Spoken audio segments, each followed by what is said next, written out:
지난주에 저희가 나눴듯이 하나님께서는 세상을 지으시고 7번째 날에는 쉬셨습니다. 피곤해서 쉬신 것이 아니라 창조의 리듬 안에 쉼을 넣기 위해서 쉬셨고 그 쉼을 복되고 거룩하게 하셨습니다. 그렇기 때문에 우리가 삶을 살면서 쉬는 시간을 갖는 것은 어떤 죄를 범하는 것이 아니고 아주 자연스러운 것이며 더 나아가서 하나님의 복을 누리는 것이라고 볼 수 있습니다. 그리고 이 창조의 리듬은 이제 우리가 본 레위기 25장 말씀에서 조금 더 확장된 모습으로 볼 수 있습니다. 오늘 읽은 25장 말씀은 안식년에 대한 말씀이에요. 안식년과 희년에 대한 말씀.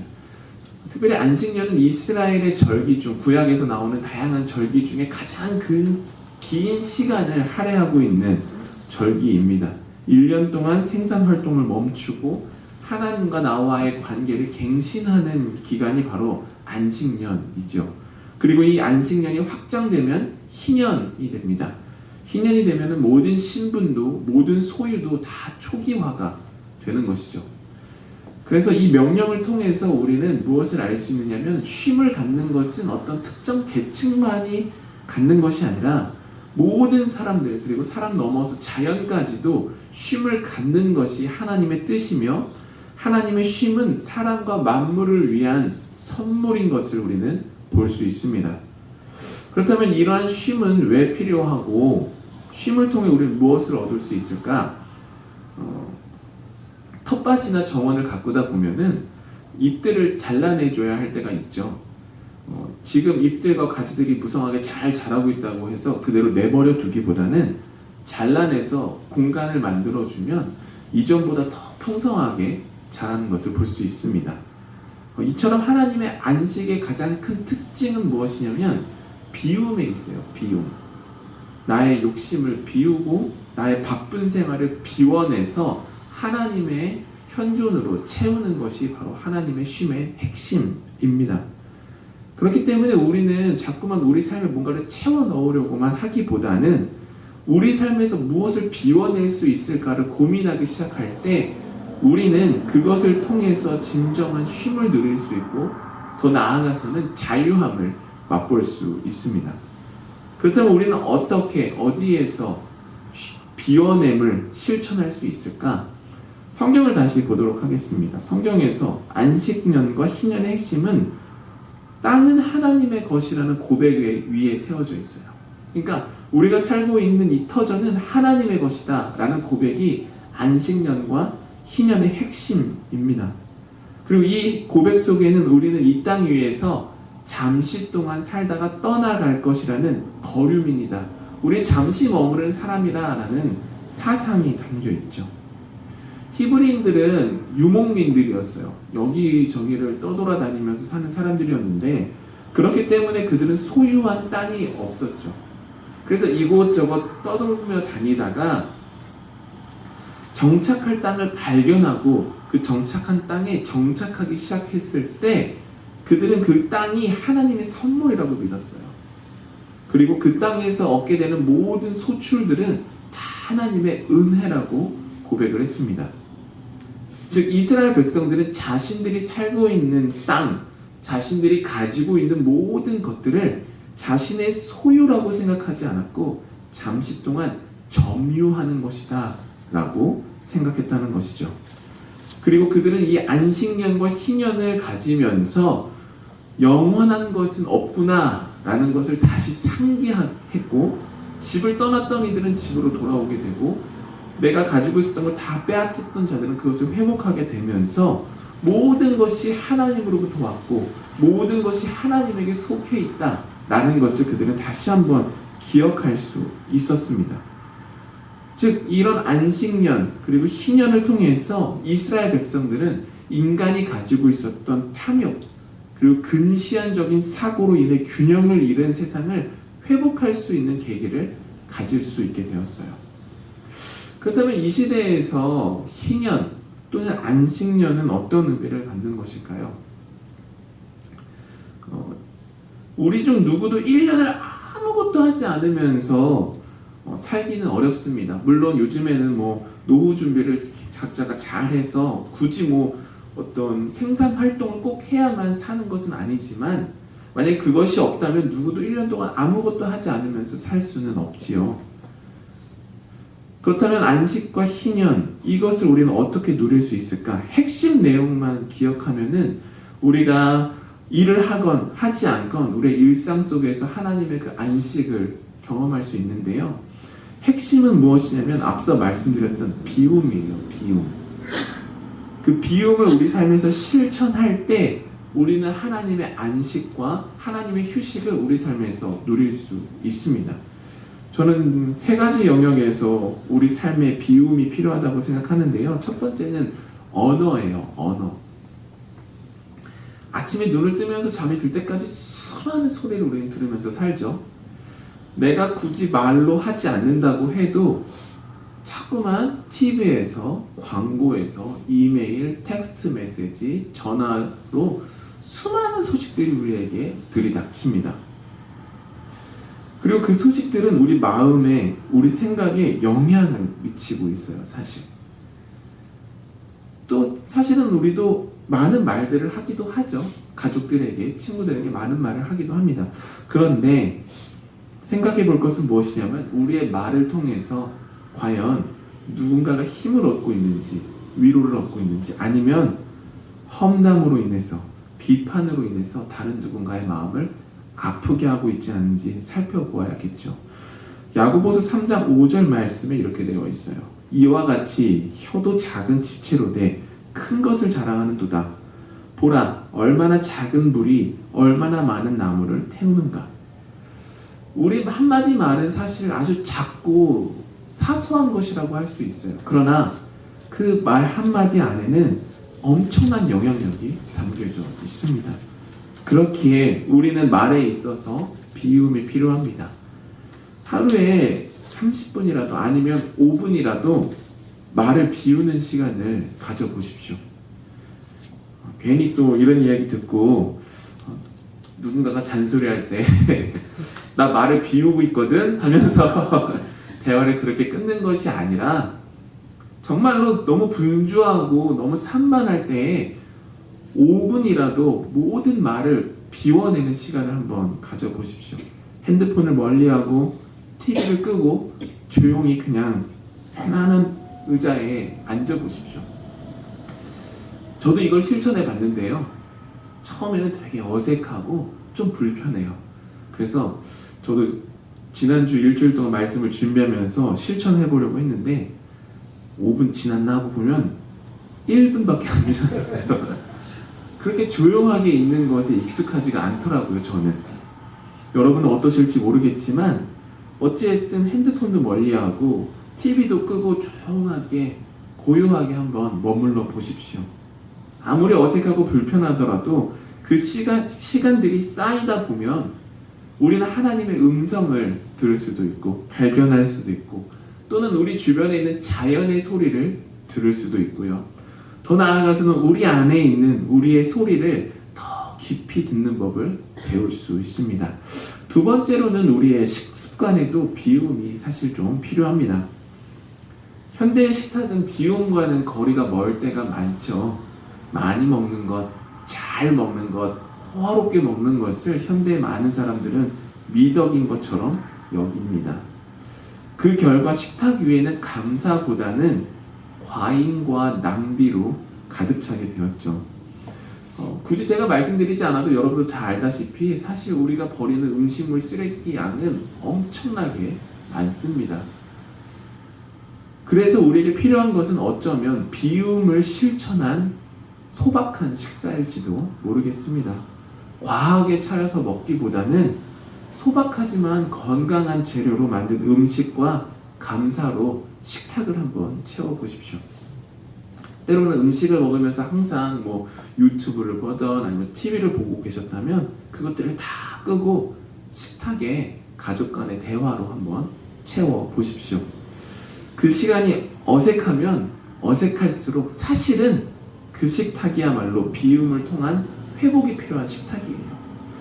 또는 더 나아가서 음식을 준비하는 과정부터 식사하는 순간까지 가족들이 다 대화하고 감사하는 시간을 한번 가져보세요.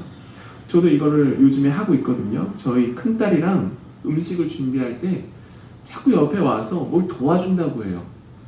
근데 6살짜리 아이가 도와주는 게 뭐 얼마나 큰 도움이 되겠어요.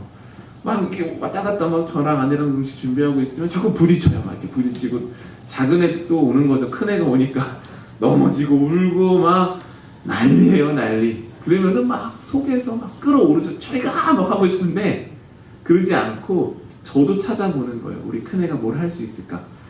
그러면 숟가락 놔, 젓가락 놔 하면은 엉망으로 나요. 막 숟가락 놓고 젓가락을 놔야 되는데 젓가락도 이렇게 널려져 있고, 막 숟가락 이렇게 널려져 있고, 막 그릇 갖다 놓으면 뜨거워 막 이러고 있으면은 막 하고 싶지만 그래도 해보는 거예요. 같이. 와, 이거 했어, 잘했어, 고마워 하면서 아이랑 식탁을 같이 대화로 채워보는 거죠. 이미 해보셨을 수도 있지만 지금도 안 하고 있다면 한번 해보세요. 그렇게 대화하고, 뭐 애들이 하는 그 시시껄껄한 이야기를 듣고 있자면 재미없다 스스로 생각할 수 있지만 웃어주기도 하고 들어주기도 하고, 부부가 오래 살다 보면은 대화가 떨어질 때가 참 많이 있죠. 그게 왜 그러냐면 너무 익숙해서 그래요. 그러면 내가 요즘 하고 있는 생각은 무엇인지, 그러면은 또 이렇게 막 화가 올라올 때가 있죠. 또 저 소린가 할 때가 있죠. 알고 있어요. 그렇지만 왜 그렇게 생각했어? 라고 바꿔보는 거예요. 포인트를. 어쩌다가 그런 느낌을 받았어? 라고 포인트를 바꿔보는 거예요. 그러다 보면 대화가 조금 더 깊어질 수 있는 계기가 마련이 됩니다. 어찌되었던 우리의 식탁 가운데에 너무 많은 소리들, 너무 많은 TV가 있었다면 그것들을 다 비워내는 거예요. 음식도 비워내고 소리도 비워내면서 무엇을 채우는 것이냐면 대화로 채우고 감사로 채워보십시오. 그럴 때 우리의 몸도 하나님의 창조의 리듬에 맞게 움직이게 되고, 더 나아가서 따뜻한 대화와 함께하는 식탁은 그 자체로서 우리 삶의 큰 안식이 될 것입니다. 마지막으로는 우리의 소비 습관에도 사실은 비움이 필요합니다. 한국은 참 트렌드에 민감하죠.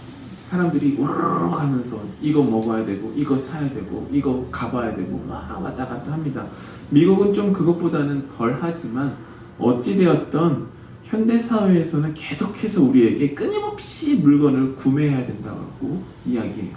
이거 특별한 가격, 스페셜 프라이스, 스페셜티, 스페셜 디스카운트. 지금 이걸 놓치면 절대 이 가격에 살 수 없다고 막 광고를 하죠. 그런데 그것 때문에 우리가 어떤 생각을 갖게 되느냐면 우리가 가지지 못한 것에 자꾸 집중하게 돼요. 내가 저걸 못 갖고 있네. 안돼, 내 삶에 필요한 건 저거였어 라고 해요. 정말 필요할 수도 있지만, 그것을 사면서 정말 기쁠 수도 있지만, 새로운 물건을 구입하면서 경험하는 기쁨은요, 길어야 3일 정도 가요. 하루 이틀이면요 그냥 그게 익숙한 것이 돼요. 원래 있던 것처럼 그렇게 기쁨과 만족감이 오래가지 않습니다. 소비 습관의 비움은요, 물건에 대한 집착으로부터 벗어나는 것에서 시작돼요. 전도서 5장 10절 말씀에 뭐라고 말을 하냐면요, 은을 사랑하는 자는 은으로 만족하지 못하고 풍요를 사랑하는 자는 소득으로 만족하지 못한다. 이것도 헛되도다. 이렇게 말하고 있어요. 물질에 대한 사랑은 우리의 영혼을 메마르게 만들어요. 소비 습관의 비움은 이미 가진 것에 대한 감사에서 시작돼요. 집에 있는 물건들을 한번 떠올려 보세요, 여러분. 여러분 집을 한번 떠올려 보세요. 그 집 안에 있는 물건들, 그 물건들이 여러분에게 정말로 쉼을 주고 만족감을 주고 계신가요?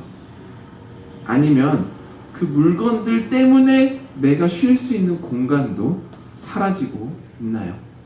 너무 물건이 많아서 좀 쉬고 싶은데 이거 좀 치워야지, 이거 좀 치워야지 하면서 쉬고 있다면 사실 우린 너무 많은 것을 가지고 있는 것이죠. 너무 많은 물건은 우리 마음을 복잡하게 만들어요. 그리고 정리와 관리에 부담을 주죠. 우리 이 시대를 살아가는 우리에게 필요한 것은 소비의 안식입니다. 단순히 물건을 사지 않는다는 게 아니라 내 삶에 정말로 필요한 것이 무엇인지 분별하고 불필요한 소비와 소유에서 자유로워지는 것이에요. 한번 생각해 보세요. 내가 안 사용한 지 1년이 넘은 물건이 얼마나 많이 있나? 1년 정도 안 사용했으면요, 앞으로도 사용하지 않을 가능성이 높아요. 근데 우린 이렇게 생각하죠. 내가 또 언젠가 또 쓸 거야. 그렇게 2년이 지나고 3년이 지나고 물건이 있는지도 있었는데 없는 줄 알고 똑같은 거 또 샀다가 아이고 있었네 할 때도 분명히 있습니다. 너무 많은 물건 때문에 그래요. 웃고 계신 건 경험을 해보셨기 때문이겠죠. 사용 안 한 지 1년 넘은 물건은요, 사실은 버리기 아까우면 따로 모아놓으세요. 1년 된 거, 2년 된 거. 그래도 안 쓰면요, 그 물건이 필요한 누군가에게 선물로 한번 줘보세요. 마땅히 누군가에게 줄 곳이 누구가 이게 필요한 사람 생각이 안 나면 주변에 있는 트리프트 스토어에 가서 기부하세요, 그냥. 그러면 누군가에게 그것은 귀한 선물이 됩니다. 우리의 소비 습관을 돌아보고 가진 것에 감사하고 가진 것을 이웃과 나누기 시작할 때 우리는 소비 생활에서도 안식을 경험할 수 있게 됩니다. 제가 말씀드린 이 세 가지 영역에서의 비움은 단순한 어떤 절제나 자제에서 그치는 실천이 아니에요, 사실. 이를 통해서 우리는 하나님이 우리에게 주신 안식의 선물을 누릴 수 있게 되는 것입니다. 말을 비울 때 우리는 더 지혜로운 대화를 할 수 있게 되고요. 식사의 비움을 통해서 우리의 몸과 영혼은 더 건강하게 되고요. 소비의 비움을 통해 우리는 진정한 풍요가 무엇인지 알 수 있게 됩니다. 또한 제가 말씀드린 세 가지 영역 외에도 다른 영역이 있어요. 여러분만 알고 있는 비움이 필요한 영역이 있어요. 어떤 분들은 너무 많은 걱정이 있으시다면 그 걱정을 조금은 비워내야 할 필요가 있겠지요. 누군가는 지나친 즐거움을 추구하고 있다면 그 즐거움을 조금은 비워내야겠죠. 누군가는 지나친 자만을 비워내야 할 수도 있습니다. 제가 말씀드리지 않았고 제가 모르지만 여러분 스스로가 각자가 알고 있는 너무 지나쳐서 내 삶에 해로움을 끼치고 있는 영역이 있다면 그 영역에서 비워냄을 실천해 보십시오.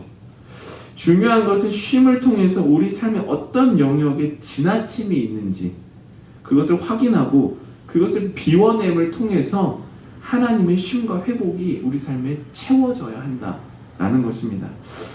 사랑하는 여러분, 우리는 지난 4주 동안 말씀을 통해서 쉼이라는 것이 단순히 휴식을 취하는 것이 아니라 하나님의 창조의 리듬 안에 있는 거룩한 선물임을 나누었습니다.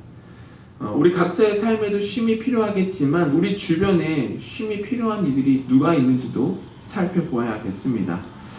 사회는 점점 양분화되고 있죠. 사상에 의해서 점점 나뉘고 있습니다. 그러나 우리는 그리스도인이잖아요.